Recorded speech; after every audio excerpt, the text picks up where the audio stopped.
Hi, I'm John Boccardi, And I'm Joseph Ragusa. and this is the W. Welcome to the 2019-2020 school year. As you may have noticed, there are a lot of new features in the school, such as the bathrooms, the ceilings, the floors, and much more. Now we'll go in an interview that Joe did with Mr. Amon about his new administrative position and the summer at the school.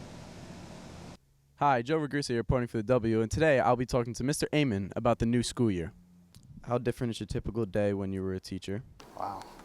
So the typical day when you're a teacher is surrounded by bells, and I'm sure you know that feeling. You know, you can do things only by a bell schedule. But down here in the assistant principal's office, your day starts out by buses, and then by the next thing you know, the buses are coming back again. So there's no bell schedule, which is really nice. So if we're in a building meeting, so before I took on the AP role, I was the math curriculum leader for the past 15 years. So if you were in a meeting in the district office and all of a sudden it was now 10:35 and you're like, got a class, got to go, is there coverage? And they're like, no, got to go class. So it's a little bit different that way. So it's really nice. How different was the transition to being an administrator? I think that was the best part. Mr. Shanker has been very kind and caring with me, which is always great. And I've known him for the 10 years that I was the math chair here when he arrived. So I think it was actually one of the easiest transitions for me. It was something I've always wanted to do. I would probably say about 8 years ago, I went back and got my certification as an administrator. Currently still in the PhD program, trying to finish my doctorate next year, hopefully. But when you're the math chair, it's like you're already distanced yourself from the teachers, but you're not an administrator, but you're like a own little island by yourself. So Mrs. Matthews and myself, we're kind of on that island by ourselves. You know, not an administrator, but not a teacher anymore, and it was kind of fun. How did the construction disrupt the summer work that needed to get done here? So for us, like our work over the summer is really building the master schedule. So Mr. Shanker and I really sit in that room next door to you, and we build a master schedule. We enter singletons, we enter doubletons. Like singletons is when there's only one class, like APs, let's say psychology or something like that, or something like that. And then doubletons are when there's two sections of it. So our role really is creating a schedule for you guys to come back, and everything that you've asked us for is represented in your schedule. So with the construction, we didn't have obviously this use of this building. Mrs. Serrato, myself, Mr. Shanker, and myself were all in a little cubicle in the library, which was kind of fun. But we got along well then. The work that's done here is phenomenal about our group of custodians. So every year the building looks really bad because we just ended a school year and we put everything out in the hallways and then they clean out the rooms. So this year we had the roof being done, the ceiling tiles, the ventilators being in, and our custodial group put that back together amazingly. And they do phenomenal work. And when you guys see them, you should thank them for all the work that they do because it's just incredible. So our work just goes to the library. So we were just sitting in the library all summer, and every week we'd have a different place to park. But our work continued. It was just their work that was all different. Do you think the connection with the students is different now that you're an administrator rather than a teacher? I think one of the best parts that I've always had is a connection with kids. So if you understand kids, you'll understand a really great role as a teacher, and you'll also really have a really understanding as an administrator. So I think that hasn't changed. I think what's changed is someone like you who want parking, and would you offer me $4 for a parking spot? He offered me 4 Washingtons, and I was like, oh, great, I can now finally afford that gallon of milk that I couldn't purchase beforehand. So we've always had a relationship with kids, and I just think it's just now I get to meet the whole building. I had a little niche, about 100 kids I would see a year, but now I got an appreciation of the whole building, and I think by now everybody knows who I am, and I know who they are, and I think that's really neat for the kids. Thank you. 4 Washingtons, right? That's what you offered me for a parking spot. I was like, great. Thanks, Joe. Really appreciate that. That was a great interview with Kenneth Amon. Make sure to say hi to him in the hallways. Back to you in the studio. That was an interesting interview. Mr. Amon is a really funny guy. Along with him, there was also a few new teachers. We sent it out to Tyler Hawkins to introduce us to some of them. Hi, I'm Tyler Hawkins with the W. In this segment, I introduce you to 3 of the Westlake High School's new teachers, Mr. Clark, Mr. Marinaccio, and Mrs. Hoeing. I'm Tyler Hawkins with the W. here with the new teacher, Mrs. Hoeing. How are you? Good. How are you? So what made you want to teach? In college I was studying science. I was pre-med, and I had a work-study job working in a high school tutoring, and then I just really liked it. So they offered me a job after college, and I started teaching. Where did you attend college? I went to New York University for my bachelor's and my master's. At what school did you previously teach? So the first school I worked at was called University Neighborhood High School. It's on Manhattan's Lower East Side. I worked there for 9 years. Then I worked at Metropolitan Diploma Plus High School in Brooklyn for 4 years. And then I worked at Bronx Aerospace High School. Why do you teach the subject you teach? So I've always liked science. It's always been my favorite subject. I originally thought about being a doctor. I was pre-med in college. And then I decided I wanted to travel, so I never finished the pre-med. And when I got that teaching job, I just liked it, so I stuck with it.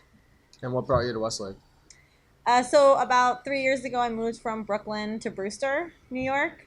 And I was commuting really far into the Bronx to teach every day. So I started looking up here. I found Westlake. I really liked that it was a smaller school compared to a lot of the other schools up here. So I applied and I got the job. Well, it was nice to meet you, and I hope you have a good year. Okay, thank you. I'm here with Mr. Marinaccio. What made you want to teach? I wanted to teach because I had really amazing social studies teachers when I went to school, and they really inspired me to do the same job. Where did you attend college?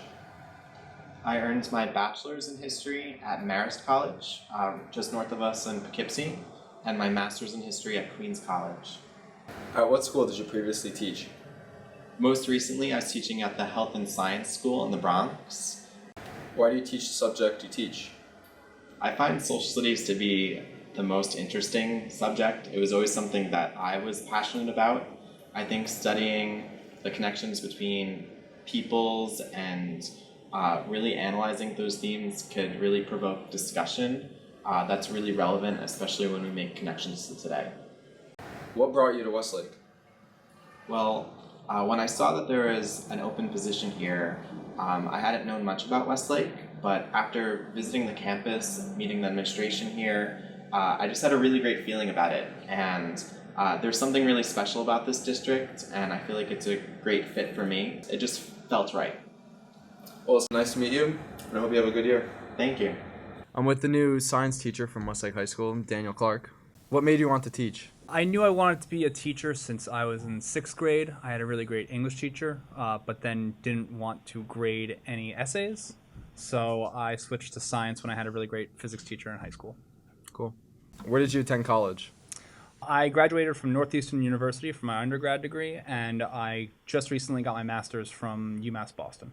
At what school did you previously teach? The last school I taught at was up in Massachusetts. It's a school called Billerica Memorial High School. Why do you teach the subject you teach? Like I said before, my physics teacher in high school was really great. He made me see the world from a physics lens, and I couldn't unsee it. And so I've just fallen in love with the subject and stuck with it. What brought you to Westlake? I grew up in the area, so Westlake seemed like a good place to move teaching locations. Thank you, and I'll see you around the building. Sounds good. Wow, they seem like some great people. I want to help them mesh with the new students. Now to a few interviews that I did with some of the new freshmen. I asked them a couple questions about their experience in high school so far and how they've liked it. I'm here with Aiden Hawkins. Aiden, how's your high school experience been so far? So far, it's been pretty good. The homework has been a lot, like the workload, but I think I'll get used to it. High school's been good. It's been better than middle school. There's a lot more freedom. It's been phenomenal, John. It's very good. We have a lot of new experiences. What's the transition from middle school to high school been like? Like, how are you getting used to it? Not very much. It's like the same thing, just you get a lot more freedom. It's been pretty good. What I've been noticing, the blocks have been really long, and I'm not used to that, so I just get really bored in class sometimes. And the transition from middle school to high school is fun, but harder because of all the blocks and when you have to know when the homework's due and all the quizzes and tests are harder. It wasn't that much of a difference other than the more freedom thing of being able to buy food when you want to and like getting to use your phones in certain classes. Who are some of your favorite teachers here in the high school? Miss Frawley and Miss Seward. Miss Moeller and Mr. Chiera so far. My favorite teachers are Mr. Zerba and that's it. Miss Frawley and definitely Miss Barbuto. What's your favorite high school moment been so far? I don't know, actually. Really? Football.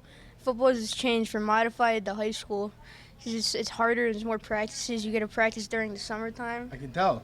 Yeah, oh, funny guy. All right, well, thank you. When Devin got shoved in a locker. Cool, thank you. I don't really know. I don't really have one yet. All right, thank you. When a kid put himself in a locker. All right, thank you. As you can see, the freshmen clearly like their time here in the high school better than they did in the middle school. I'm John Boccardi. Back to you in the studio. That was a great interview, John.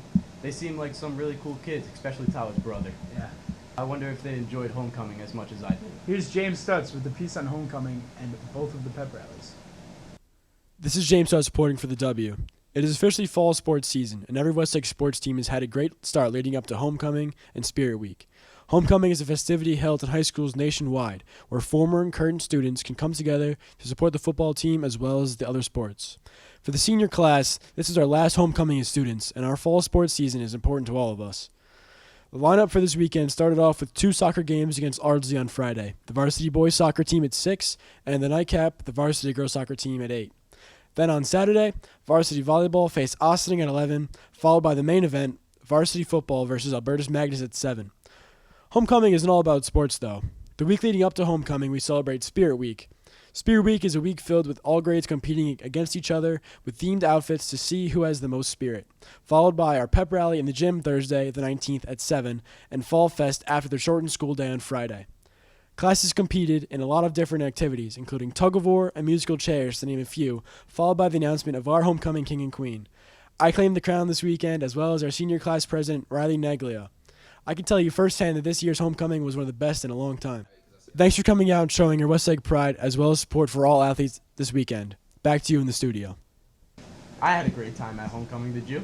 I really enjoyed it. Playing in the game was awesome. I went to the boys soccer game and the girls soccer game. Both of them were very cool. I really enjoyed the pep rallies, being a senior, winning everything, as opposed to like the last few years. Yeah, getting booed out like the freshmen did. Yeah, we don't get to win anything. But, it was a lot of fun. Yeah. I enjoyed it. I enjoyed it as well. I had a lot of fun. Senior year. Now we'll go to Patrick Hickey with the Westlake Top 5 Plays of the Week. Hello, Westlake. I'm Patrick Hickey, and welcome to the first ever Wildcats of the Week, where we will be showcasing the many highlights of our very own Westlake athletes. Now starting with number 5.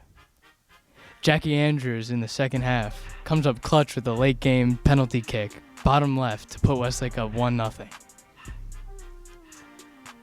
And number 4, Riley Neglia. Oh my, what a spectacular save as she stretches out and snags the ball out of midair to cement her as a local HUD Player of the Week.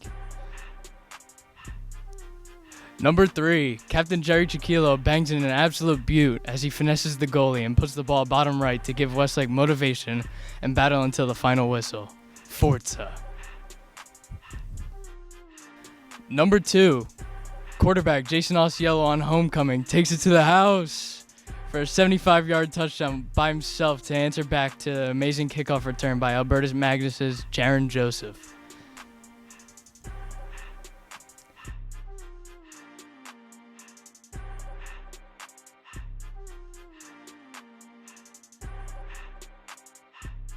And finally, with the number 1 play of the week, goes to a 60-yard monster run by Andrew Lamas, breaking off 3 tackles to grasp enough strength to take it to the house.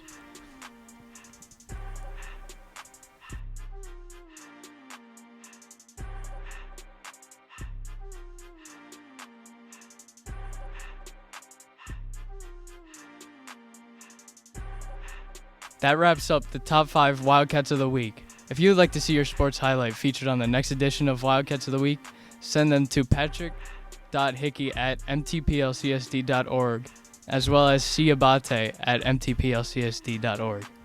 Thank you. Back to the studio. Thanks for watching. We hope you have enjoyed the first few weeks of high school and all of the festivities that have come with it. I'm Joe Ragusa, And I'm John Boccardi. and this has been the W.